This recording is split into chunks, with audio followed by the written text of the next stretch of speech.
Muito bom dia, saudação a todos. Parte 2 do Entrando nos Arquivos Acássicos. Gente, quando a gente fala desses assuntos que, para o absolutismo, né, de ciência acadêmica, para o absolutismo da religião, essas religiões convencionais, patriarcais, e até pela sociedade mesmo, que é enraizada nessas bases, quando a gente vai narrar alguma coisa que não seja física, né, que não seja cotidiana, esteja ligada à extrafisicalidade, há preciso, né, é preciso um cuidado maior, não para o ser que narra, e sim para a cabecinha do outro que está ouvindo. Porque o outro ele quer procurar, é o seguinte, a mente ela vai procurando fios, onde ela pode ligar, né? E esse fio, ele tem que te nutrir, tá bom?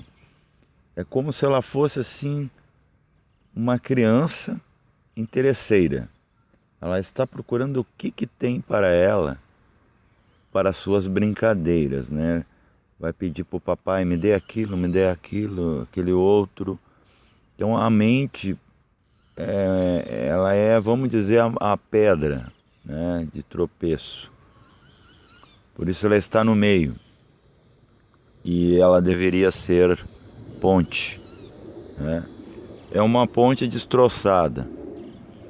Então, além de uma ponte destroçada, o que se pode haver além de um abismo?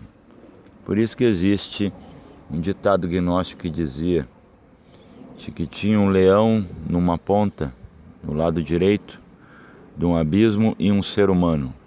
O leão representando a divindade, o sol, né? E um abismo é uma ponte quebrada. Isso é a mente, né? A mente concreta. Que a mente verdadeira está lá do outro lado, como o trono daquele leão de Judá, o leão, né, o todo-poderoso da grande floresta da manifestação. Então, quando eu vou contar, por exemplo, isso aqui, de vida passada, tem que ter uma utilidade pública, ou uma utilidade, no mínimo, individual, né? Para mim me autoconhecer. Me autoconhecendo, eu posso me autolapidar. Então eu posso ver o que eu tenho de memórias, eu posso trocar minhas memórias, como eu posso trocar a memória do meu computador, né? Destruir com a placa-mãe antiga, e eu nunca mais ter acesso àquelas fotos, àqueles vídeos, àqueles arquivos, àqueles documentos, né? Isso é possível, a não ser que fiquem numa nuvem de informação, né? E fica alguma coisa se for muito relevante. Se você tem drive em seu dispositivo, provavelmente aquilo que é mais importante você deixou de registro lá. Por exemplo, registro de família, né? Que a gente, enquanto família, numa vida, a gente acha aquela família como única. Mas tudo bem, isso a gente vai entender só depois que perder, né? Ou que estes nos perder. Na verdade, não há perdas, mas sim há desligamentos para outros fins, outros trabalhos. Então, para que eu uso? Para que me serve eu saber de um arquivo acássico, meu ou da humanidade? Para mim entender, muitas vezes, fazer um diagnóstico ou um autodiagnóstico, com mais credibilidade, mais confiança, né? Mais certeiro e menos dúvida. Porque eu estou vivenciando, eu estou vendo a coisa. Ah, mas a coisa passou, lá não tem realidade concreta. Se você não passar pelo ontem, né? Aí talvez você vai dizer que ontem não existiu. Mas como você passou pelo ontem, o que acontece quando você lembra do ontem? Não parece que você estava num sonho? Não está acontecendo agora. Você não está tocando, falando, não está com aquelas mesmas pessoas. Por isso que diz que o melhor momento é o tempo, os dois remédios é o tempo e o agora, né? O tempo que é uma multiplicidade, pluralidade de agora. Porque nunca vai ser aquilo lá que foi ontem, há uma semana atrás, um mês atrás, um ano atrás, 10 anos, um século ou vidas atrás, ou até Mavantaras atrás. Mas existe a memória. Só que a memória, dependendo da memória, se ela foi muito impactante, ela representou algo muito para aquele ser ou para um grupo de seres, ela é muito mais viva, é muito mais energia para manter aquilo ali, né? É a mesma coisa comparar a TV de tubo com a TV de plasma de hoje, né? Olha o esforço com uma TV de tubo, ela é quase uma lâmpada de 80 watts, né, para mostrar os mesmos registros. Então depende do dispositivo, né, do memorando, né? Então, para que eu uso o arquivo acásico, por exemplo, projeção astral, para me entender meus medos? Já está uma utilidade pública. Eu entendendo meus medos e o outro sendo também um ser humano como eu, possa que a gente entre num consenso que a mesma causa que fez eu ter medo, a incompreensão que fez eu ter medo, e hoje ser um atavismo, um trauma que não vem nem de uma vida, vem de várias, né? E trauma, né, é sair fora do trilho, né? E trauma, ele está ligado a nidana, ele não está ligado a uma única vida. Isso é uma memória. Então eu não sei, eu sei, por exemplo, conduzir um volante de um veículo. Perdão que vai passar um avião aqui, porque estou na rota 33, que é que os aviões de Porto Alegre usam. Então vocês vão ouvir muito costumeiramente os aviões. Por isso que é muito importante essa rota 33. Né? Liga com um dos ápices sul da pirâmide de Gizé. Mas não é esse o assunto. Por que eu tenho medo de carro se eu sei dirigir? Eu tenho condição de pegar um carro e dirigir, mas tenho medo.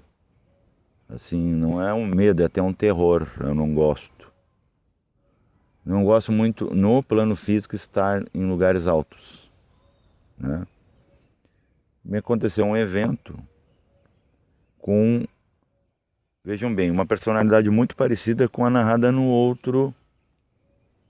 Vem com a mesma tendência. Um ser sem camisa, loiro, com um medalhão, né? Repetiu, só que com outra face, porque eu me enxergava no meu carro. Carro antigo, se foi nos anos 60, alguma coisa. Eu era místico igual. Provavelmente foi ali que eu conheci a eubiose. Eu era um daqueles jovens lá, né? Pode ter morrido até inclusive no carro, porque na época não tinha leis de trânsito assim, né? Por exemplo, do uso obrigatório do cinto. Não existia cinto de segurança. Ou se existia, a gente não colocava, porque não era prioritário e nem obrigatório. Estou sentado lendo um livro, só que é o seguinte, meu carro é conversível, eu estou em cima do carro, é Brasil, tá? E vem um grupo também com carro conversível, eles estão totalmente alcoolizados, correndo, escrevendo no meio da rua. E batem com tudo no meu veículo. E vão empurrando o meu veículo. Eu solto o livro fora, eu estou ali, eu vejo que estou com aquela corrente, eu não sei, incrível que hoje em dia eu tenho abuso por duas coisas: estar dentro de carro e usar correntes. Vejam bem, alguma coisa já mudou, não sei se para melhor ou para pior, né? Tanto que nem carro, nem a corrente em si são daninhas. O importante é o uso. Eu ostento uma corrente para quê? Ainda de ouro. Eu ando de carro para fazer o quê? Para, né, correr? Uso para fazer racha? Para atropelar os outros? Para ostentar que eu tenho? Então, quer dizer, são duas coisas que mudaram. Mas só que eu sofri esse acidente e isso me empurrou, me jogou alto. Eu tive terror da altura, tudo no mesmo evento. E depois o meu próprio carro me esmaga contra foi um acidente terrível. Eu não morro no momento, mas eu saio todo machucado, eu já vou à procura de um ferro para bater naquele ser, né, que me causou aquele acidente, porque ele também ficou com o veículo danificado, ele não pôde sair do lugar, mas me prejudicou. E as pessoas tentando me acalmar e eu procurando pegar uma barra de ferro. E nisso da barra de ferro né, eu fui ceifado, não sei como se foi por tiro, não sei o que foi, eu sei que apagou tudo, eu caí. Ou pode ter sido pelo próprio acidente, então ficou essa marca registrada. Foi impactante, então fica a marca. Isso aí foi a segunda visita que eu fiz agora para amanhã, em uma outra vida, entendeu? Já não é mais aquela outra, mas com tendências muito parecidas. Então eu tenho, o que eu uso para mim? Para mim entender por que desde pequeno eu tenho que dormir, por exemplo, com uma barra de ferro do lado. Eu sempre tenho que ter nas casas que eu tenho, eu sempre moro, quando eu estou com meus pais ou casado, eu sempre tenho uma barra de ferro, uma espingarda, o que é isso? Eu não sou um cara violento. Isso é uma memória muito viva, em que eu tive que me defender, né? Aqueles seres investiram, até depois de me machucar feio, eles investiram e eu não me dei bem, eu não fui o vitorioso da história. Então é muito interessante, só que esse último, eu peguei num desdobramento anímico. Eu podia pensar e podia sentir. Eu senti, inclusive, reflexos de dores físicas que passavam de uma hora para outra. Claro que se fosse físico, ali eu estava sentindo uma dor terrível. Mas o que valeu foi a emoção. Eu vivi o pensamento, que eu estava lendo o livro, e eu vi, nossa, o carro vai me bater. Eu não pulei fora, eu fiquei. E depois aquilo virou uma emoção. Então eu revivi no mental concreto junto ao astral superior, entendeu? Porque tu olha para cima, tu vê a cor do céu, a cor do ambiente, te diz o subplano que você está. Revivendo aquilo, ou você apenas está sonhando, está se projetando, fazendo uma pesquisa. Um dia claro como está aqui no sul hoje, né? Assim, um azul, céu azul, tudo mais, estava tudo tranquilo, não teria por que ter problema naquele dia. Então isso me deu um atavismo que eu venho hoje nessa vida, né? Aquilo foi nos anos 60, eu desencarno, venho nos anos 70, com um atavismo, por exemplo, de veículos, de coisa de violência, eu atraio pessoas que me perseguem, não sei porquê, desde pequeno, bullying, né? Não só eu, todo mundo, se fosse lembrar suas vidas, saberia o diagnóstico disso. Por quê? Né? Por que eu sempre tenho que estar protegido? Pô, se eu tenho tanto símbolo, eu sou reikiano, né? Eu tenho uma experiência, certa experiência da parte energética que eu consigo resolver, ou afastar, ou atrair qualquer coisa, a qualquer momento e lugar. Né? Tempo e lugar. Por que eu tenho que dormir com a barra de ferro? Isso é uma memória. Né? Por que eu não gosto de carro? A memória de que eu me dei mal. E o seguinte, quem era o condutente do outro veículo? Um amigo meu que hoje em dia eu tenho terror de andar na carona dele. Vejam só, aparecia ele e aparecia outro ser, né?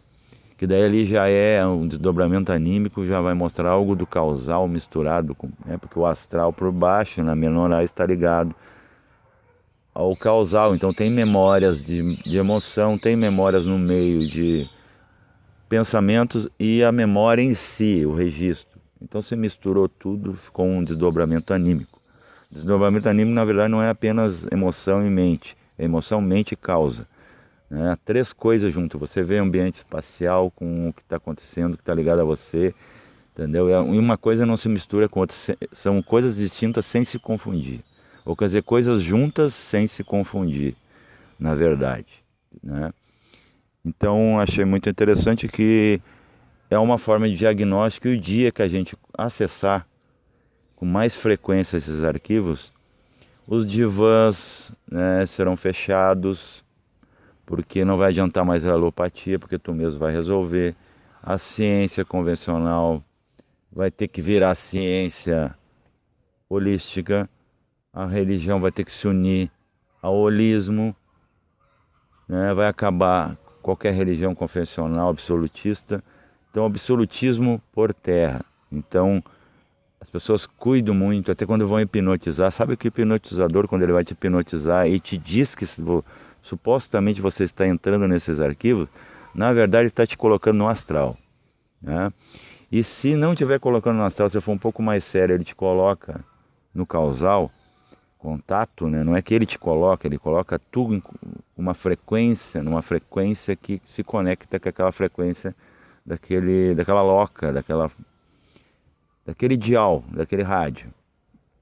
E você começa a ouvir e ver as suas vidas passadas, ele bloqueia, no seu cérebro, ele bloqueia os seus nadis, se ele tem conhecimento extrafísico, né? Mais etérico, ele bloqueia certos nadis para você não ver certas coisas, para poder ficar a cabo dele, ou né, para você monetizar ou pagar para cada vez mais. É como, por exemplo, eu sou músico, professor de yoga e professor de reiki. Eu começar a dar mastigado para vocês e demorar, vocês vão me pagar mais, entendeu? Ou o seguinte, eu não vou passar porque ele vai fazer mal para vocês. Daí se eu sou um ser muito consciente, eu não vou passar música, esse estilo de música para esse jovem, porque isso aqui vai parar lá na boca de tráfico, vai parar lá na boca do rock e vai dar bebedeira, vai não sei o quê, né? Mas claro que a pessoa é que tem que escolher, não sou eu. Então é muito interessante para te fazer diagnósticos, pré-diagnósticos, né? Fazer prognósticos, né? Que seria assim, tu ainda saber antes e depois, qual é a consequência, qual é o resultado de agora para depois. Então é interessante até você saber suas manias, seus tiques, seus toques, né? E você não precisar assim, estar toda hora indo no profissional, não que eles sejam inúteis.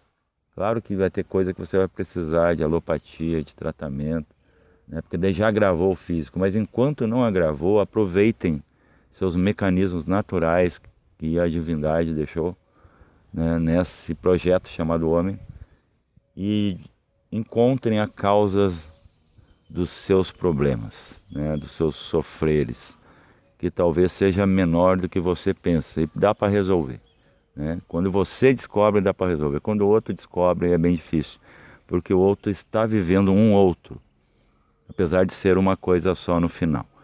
Tá bom, pessoas? Busquem a sua verdade. Paz reverencial a todos.